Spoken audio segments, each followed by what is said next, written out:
जय महाराष्ट्र मित्रांनो, आज मी तुमच्या सोबत एक न्यू टॉपिक डिस्कस करणार आहोत। तो म्हणजे आपल्या देशामधील जे सिस्टम आहे, म्हणजे आपल्या देशामधील जे पार्लमेंटरी सिस्टम आहे, ही सिस्टम आपल्या देशामध्ये कोणी आणली आहे, का बरं आणली, याच्याबद्दल सुद्धा मी तुम्हाला सांगणार आहे।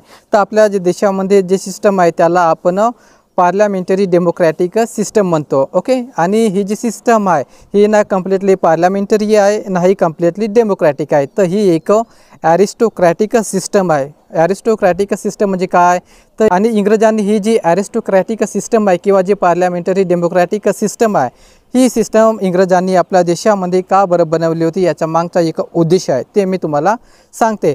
तर इंग्रजांनी यासाठी बनवले होते मित्रांनो, कारण की आपल्या देशातील जे लोक आहे, आपल्या देशातील जे लोक आहे यांना गुलाम कसं बनवायचं किंवा या लोकांना लुटायचं कसं, किंवा आपल्या देशामधील लोकांसोबत जे गैरव्यवहार आहे ते कसं करायचं, किंवा आपल्या देशातील लोकांना भूकमारीने कसं मारायचं, किंवा आपल्या देशामध्ये गरिबी आहे ही गरिबी पैदा कसं करायचं आणि या लोकांना समोर जाऊ द्यायचं नाही, आणि आपली जे रूल्स अँड रेग्युलेशन आहे या लोकांवरती आपण थोपू कसं शकणार, यासाठी त्यांनी ही जी पार्लमेंटरी डेमोक्रॅटिक सिस्टम आहे ही बनवली होती। आणि याचा जो उद्देश आहे, हे एक ॲरिस्टोक्रॅटिक सिस्टम आहे, तर याचा जो उद्देश आहे हाच एक आहे।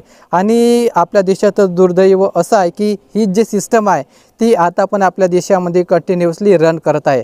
मित्रांनो, आपल्याला वाटते की इंग्रज आपल्या देशामधून गेले, इंग्रजापासून आपण आझादच झालो। इंग्रज ही फिजिकली आपल्या देशामधून गेले आहे, पण त्यांचे जे वर्क कल्चर किंवा त्यांचे जे मॅनेजमेंट वर्क आहे ते आता पण आपल्या देशामध्ये चालू आहे।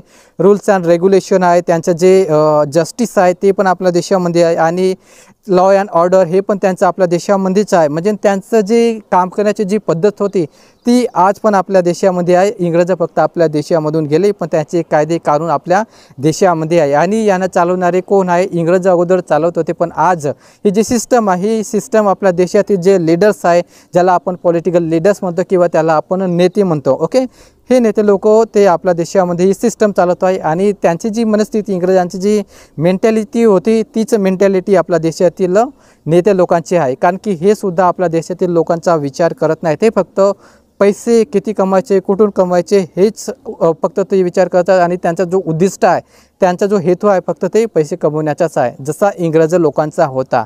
ओके, तर मित्रांनो, मला वाटते की तुम्हाला याबद्दल समजलं असेल। तर एका व्हिडिओमध्ये मी डिटेल्समध्ये इन्फॉर्मेशन देऊ शकत नाही, तर याच टाईपचे व्हिडिओ तुम्हाला बघायचे असेल तर माझ्या या यूट्यूब चॅनलला तुम्ही सबस्क्राईब करा, लाईक करा आणि तुमच्या मित्रापर्यंत शेअर करा। ओके, तर भेटूया नेक्स्ट व्हिडिओमध्ये।